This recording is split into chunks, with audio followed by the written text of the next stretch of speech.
गावाकडं अशा गोष्टी सांगताना एक वाक्य नेहमी ऐकायला मिळतं. काहीतरी होणार असं आधीच मनाला कळतं बघ. शहरातल्या माणसाला हे ऐकलं की कदाचित हसू येईल, पण गावात राहिलेल्या माणसाला असे अनुभव अगदी सहज ऐकायला मिळतात. माझ्या गावात सुद्धा अशीच एक गोष्ट जुने लोक सांगायचे.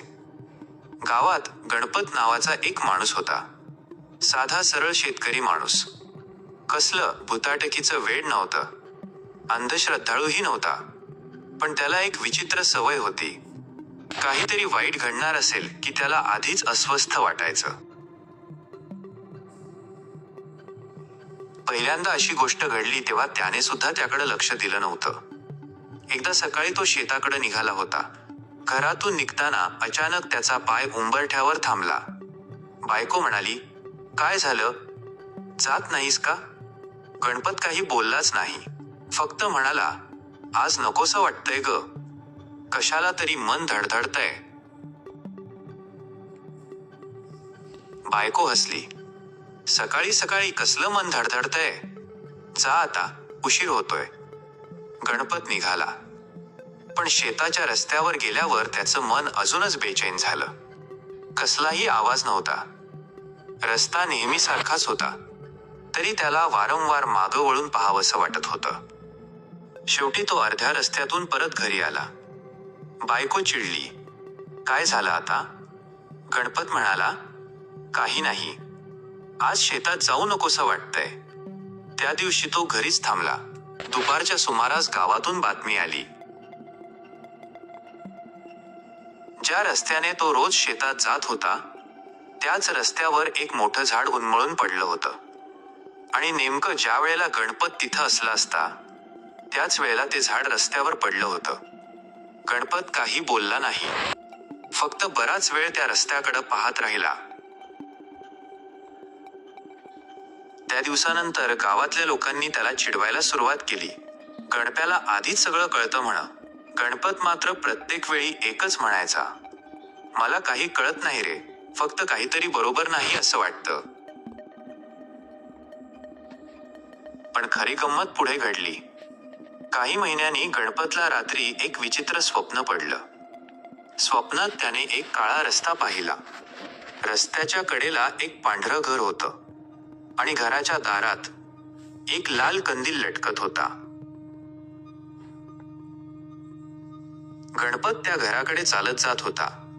पण दारापाशी पोहोचताच आतून कोणीतरी मोठ्याने ओरडलं, "थांब!" गणपत दचकून जागा झाला. घामाने अंग भिजलं होतं. त्याने पाणी पिलं आणि स्वतःशीच म्हणाला, "कसलं विचित्र स्वप्न होतं हे." त्याला वाटलं सकाळपर्यंत सगळं विसरून जाईल. पण दुसऱ्या दिवशी गावात अशी बातमी आली की गणपतच्या अंगावर काटा उभा राहिला. कारण गावाबाहेरच्या रस्त्यावर एक पांढरं घर होतं आणि त्या घराच्या दारात लाल कंदील लटकत होता. गणपत काही क्षण नुसता गप्प उभा राहिला. कारण ते घर त्याने आधी कधीच पाहिलं नव्हतं. मग ते घर त्याच्या स्वप्नात आधी कसं आलं? आणि सगळ्यात मोठा प्रश्न, हे फक्त योगायोग होतं की गणपतच्या मनाला काहीतरी आधीच जाणवलं होतं? गणपतला पुन्हा एक संकेत मिळतो. पण यावेळी तो संकेत फक्त स्वप्नात नसतो. गणपतच्या डोक्यात त्या स्वप्नाचा विचार सारखा घोळत होता. पांढरं घर, दारातला लाल कंदील आणि आतून आलेली ती अनोळखी हाक. सगळं अगदी काल घडल्यासारखं त्याच्या डोळ्यासमोर येत होतं. पण गणपतने कोणालाच याबद्दल जास्त काही सांगितलं नाही. त्याला वाटलं, योगायोग असेल. मनात दिवसभर काहीतरी चालू असलं की अशी स्वप्न पडतात.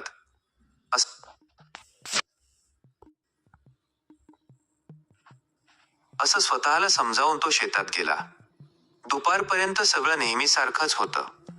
पण संध्याकाळी घरी परतताना त्याला पुन्हा तोच विचित्र अस्वस्थपणा जाणवला. घराच्या जवळ आल्यावर त्याने बायकोला विचारलं, "आपल्या घरात आज कुणी आलं होतं का ग?" ती म्हणाली, "नाही की." "का?" गणपत काहीच बोलला नाही.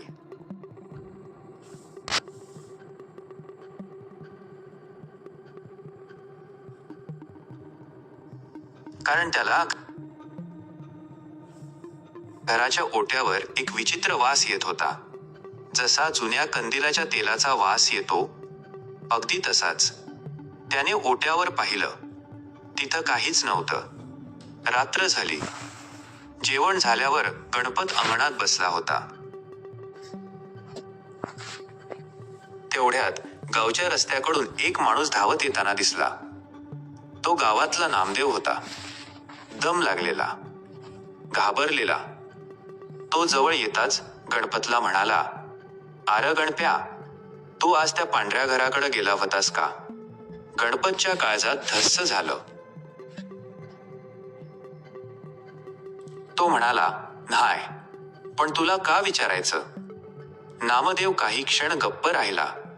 मग म्हणाला, "आज सकाळपासून त्या घरात कुणीतरी लाल कंदील लावून ठेवलाय." गणपतच्या अंगावर सरळ काटा आला, कारण त्याने हेच दृश्य स्वप्नात पाहिलं होतं.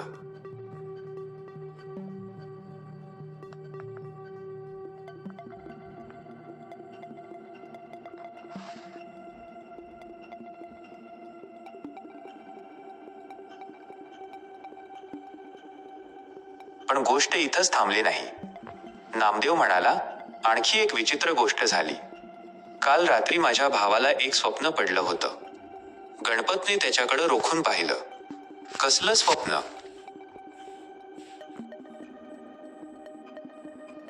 नामदेव म्हणाला, "पांढरं घर, लाल कंदील आणि दारात उभा असलेला एक माणूस." गणपत काही क्षण बोललाच नाही, कारण नामदेवने वर्णन केलेला माणूस स्वप्नात गणपतने पाहिलेल्या माणसासारखाच होता. दोघांनी ठरवलं, रात्री त्या घराकडे जायचं नाही. सकाळी गावातल्या काही लोकांना घेऊन तिकडं जायचं. पण त्या रात्री गणपतला पुन्हा झोप लागली नाही. पहाटेच्या सुमारास त्याला डुलकी लागली आणि पुन्हा तेच स्वप्न. पांढरं घर, लाल कंदील, पण यावेळी दार उघडं होतं. आत एक जुनी खुर्ची होती. खुर्चीवर एक जुना कागद ठेवलेला होता. गणपत तो कागद उचलायला गेला. तेवढ्यात कोणीतरी त्याच्या कानाजवळ हळू आवाजात म्हटलं, "उशीर करू नकोस." गणपत दचकून जागा झाला. सकाळ झाली होती. त्याने लगेच नामदेवला बोलावलं. दोघं त्या पांढऱ्या घराकडे निघाले. घर खरंच तिथं होतं. दारात लाल कंदीलही होता, पण दार बंद होतं. नामदेवने दाराला हात लावला आणि दार आपोआप उघडलं. आत कोणीच नव्हतं. फक्त एका जुन्या खुर्चीवर एक कागद ठेवलेला होता. गणपतने तो कागद उचलला. त्यावर फक्त एकच वाक्य लिहिलं होतं, "उद्या सकाळी नदीकाठी जाऊ नकोस." गणपतच्या हातातला कागद थरथरू लागला, कारण उद्या सकाळी तो आणि नामदेव नदीकाठीच जाणार होते. त्या कागदावर लिहिलेलं खरं ठरतं का? की गणपतच्या मनाने पुन्हा एक विचित्र योगायोग तयार केला होता?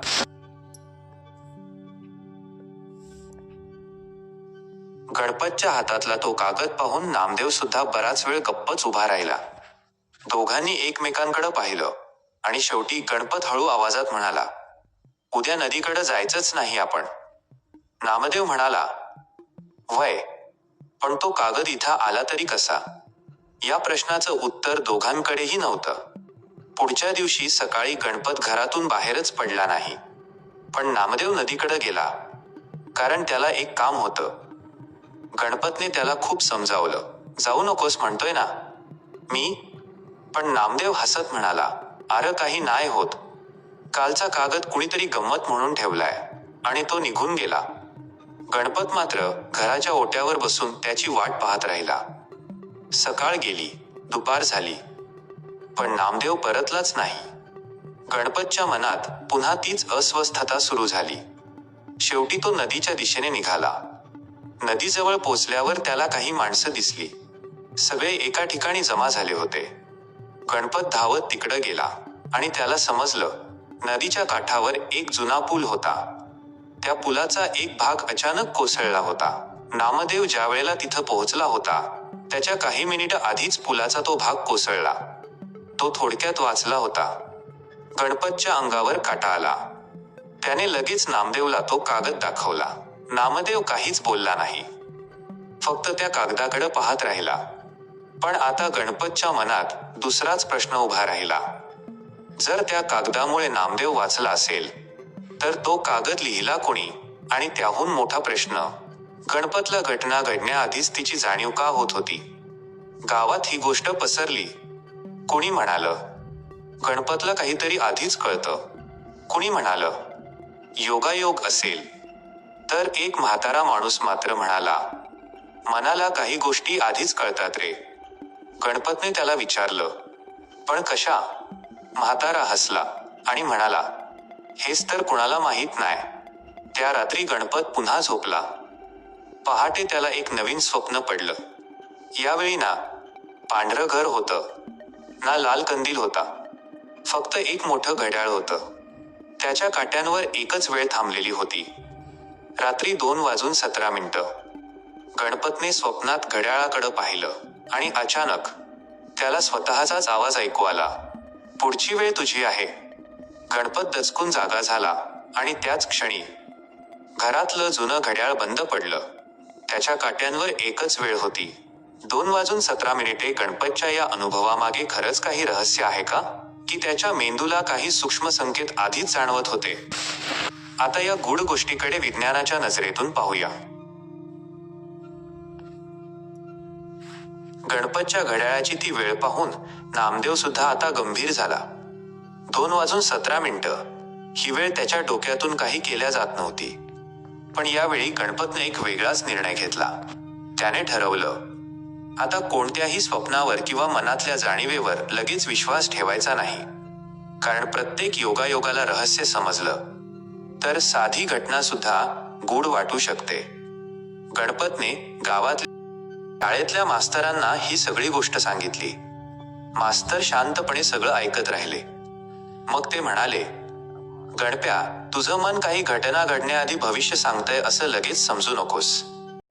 गणपतने विचारलं, मग मला हे सगळं आधी का जाणवतं? मास्तर म्हणाले, आपला मेंदू आपल्याला वाटतं त्यापेक्षा कितीतरी जास्त गोष्टी लक्षात ठेवतो. काही वेळा आपल्याला एखादी गोष्ट जाणीवपूर्वक लक्षात येत नाही, पण मेंदू मात्र तिची नोंद करून ठेवतो. गणपत शांतपणे ऐकत होता. मास्तर पुढे म्हणाले, उदाहरण घे. तुला रस्त्यावर झाड थोडं वाकलेलं दिसलं असेल. वारा जास्त असेल हेही तुझ्या लक्षात आलं असेल, पण तू त्याचा विचार केला नसशील. नंतर ते झाड पडलं की तुला वाटतं, आपल्याला हे आधीच कसं कळलं? गणपत विचारात पडला. मास्तर म्हणाले, यालाच काही वेळा अंतर्मनाची जाणीव म्हणतात. पण गणपतला अजूनही समाधान मिळालं नव्हतं. कारण त्याच्या बाबतीत फक्त एक घटना नव्हती. पांढरं घर, लाल कंदील, नदीचा पूल आणि 2:17. सगळं एकामागून एक घडत होतं. मास्तरांनी मात्र एक महत्वाची गोष्ट सांगितली, गणप्या, ज्या घटना घडल्या त्या तुला आठवत आहेत, पण तुला ज्या अनेक वेळा काहीतरी वाईट होईल असं वाटलं आणि काहीच घडलं नाही, त्या किती वेळा होत्या? गणपत गप्प झाला. त्याच्याकडे याचं उत्तर नव्हतं. कारण खरंच त्याला अनेकदा अस्वस्थ वाटलं होतं. पण त्या दिवशी काहीही घडलं नव्हतं. फक्त ज्या 2-3 वेळा योगायोगाने घटना घडल्या त्या मात्र सगळ्यांच्या लक्षात राहिल्या होत्या. मास्तर म्हणाले, माणसाचं मन असं असतं, जुळलेल्या घटनांना ते घट्ट लक्षात ठेवतं आणि न जुळलेल्या घटनांना हळूहळू विसरून जातं. ही गोष्ट गणपतला पटली. पण एक प्रश्न मात्र अजूनही अनुत्तरित होता. कारण मास्तरांना त्या जुन्या पांढऱ्या घराची माहिती नव्हती आणि गणपतने ते घर स्वप्नात पाहण्याआधी कधीच पाहिलं नव्हतं. मग ते स्वप्न इतकं अचूक कसं निघालं? त्या रात्री गणपत पुन्हा त्या घराजवळ गेला. यावेळी त्याच्यासोबत मास्तर सुद्धा होते. दोघं घराच्या बाहेर उभे राहिले. दार बंद होतं. लाल कंदील मात्र अजूनही तिथे लटकत होता. मास्तरांनी दार उघडलं. आत एक जुनी खोली होती. भिंतीवर काही जुने फोटो लटकले होते. गणपत एका फोटोसमोर थांबला. त्याचा श्वास अचानक अडखळला. फोटोमध्ये त्याने स्वप्नात पाहिलेला तोच माणूस उभा होता. पण फोटो किमान 50 वर्ष जुना होता.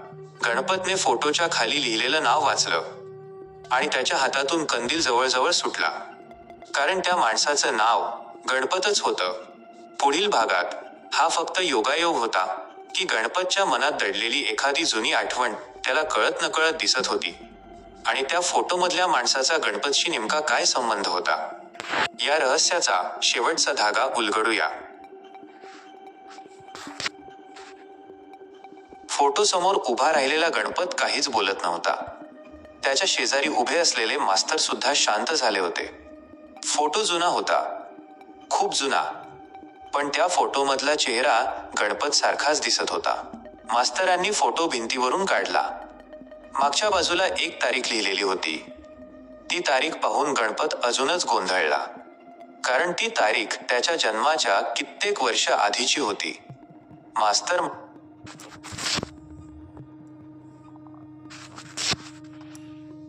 म्हणाले, गणप्या, आता घाईनं निष्कर्ष काढायचा नाही. आपण आधी सगळी माहिती घेऊया. दुसऱ्या दिवशी दोघांनी गावातल्या जुन्या लोकांकडे चौकशी केली. तेव्हा एक वृद्ध माणूस त्यांना भेटला. त्याने फोटो पाहिला आणि क्षणभर गप्प राहिला. मग म्हणाला, हा गणपत नव्हता रे. याचं नाव सुद्धा गणपतच होतं, पण हा तुझा नातेवाईक होता. गणपत थक्क झाला. त्या माणसाने सांगितलं, खूप वर्षांपूर्वी हा माणूस याच घरात राहायचा. त्याला सुद्धा अशाच काही जाणीवा व्हायच्या. काही घटना घडण्याआधी त्याला अस्वस्थ वाटायचं. गणपत काहीच बोलला नाही. म्हातारा पुढे म्हणाला, पण लोकांनी त्याला वेडा म्हटलं. त्याने एक वही लिहून ठेवली होती. ती वही अजूनही घरात असल्याचं उसने सांगितलं. गणपत आणि मास्तर पुन्हा त्या घरात गेले. खोलीच्या एका कोपऱ्यात जुन्या पेटीत ती वही मिळाली. वही उघडल्यावर गणपतच्या अंगावर शहारे आले. पहिल्या काही पानांवर फक्त साध्या नोंदी होत्या, पण पुढे त्यात स्वप्नांची आणि जाणीवांची तारीखवार नोंद होती. काही नोंदी घडलेल्या घटनांशी जुळत होत्या, पण काही पूर्णपणे चुकीच्या ठरल्या होत्या. मास्तरांनी वही बंद केली आणि म्हणाले, हेच महत्वाचं आहे. आपल्याला ज्या 2-4 घटना जुळतात त्या लक्षात राहतात, पण ज्या शेकडो वेळा जुळत नाहीत त्या आपण विसरतो. गणपत बराच वेळ विचारात पडला. त्याला पहिल्यांदा जाणवलं, कदाचित त्याच्या मनाला भविष्य कळत नव्हतं. कदाचित त्याचा मेंदूच आजूबाजूच्या अनेक छोट्या गोष्टी टिपत होता आणि त्या सगळ्या संकेतांमधून एक अंदाज तयार करत होता. पण सगळं उत्तर मिळालं होतं का? नाही, कारण त्या वहीच्या शेवटच्या पानावर एक वाक्य होतं. गणपतने ते हळू आवाजात वाचलं. काही वेळा आपल्याला कारण माहीत नसतं, पण मन धोका जाणवतं. खाली फक्त एक तारीख लिहिलेली होती आणि ती तारीख उद्याची होती. गणपत आणि मास्तर एकमेकांकडे पाहत राहिले. त्या रात्री गणपतला पुन्हा स्वप्न पडलं, पण यावेळी त्याने ते कोणालाही सांगितलं नाही. सकाळी तो उठला आणि वही उघडून पाहिली. कालपर्यंत रिकामं असलेलं शेवटचं पान आता ओलं झाल्यासारखं दिसत होतं. त्यावर एकच ओळ उमटली होती, सगळ्या गोष्टींचं उत्तर शोधू नकोस. गणपत बराच वेळ त्या ओळींकडे पाहत राहिला. वही बंद केली आणि पुन्हा कधीच त्या घराकडे गेला नाही. मग खरंच गणपतला घटना घडण्याआधीच त्यांची जाणीव होत होती का? की त्याचा मेंदू नकळत आजूबाजूचे संकेत गोळा करत होता? की काही योगायोग इतके अचूक असतात की त्यांना फक्त योगायोग म्हणणंही कठीण वाटतं? याचं ठोस उत्तर आजही आपल्याकडे नाही. कदाचित विज्ञान उद्या याचं अधिक स्पष्ट उत्तर देईल, कदाचित नाही. पण एक गोष्ट मात्र खरी आहे, आपल्या मेंदूला आपल्यापेक्षा कितीतरी जास्त गोष्टी जाणवत असतात आणि त्या जाणीवेला आपण कधी अंतर्मन म्हणतो, कधी योगायोग, तर कधी रहस्य. आणि म्हणूनच आजही एक प्रश्न कायम आहे, घटना घडण्याआधीच आपल्याला ती जाणवते का? कदाचित उत्तर आपल्या मनातच लपलेलं असेल, किंवा कदाचित हे रहस्य अजूनही उलगडायचं बाकी असेल.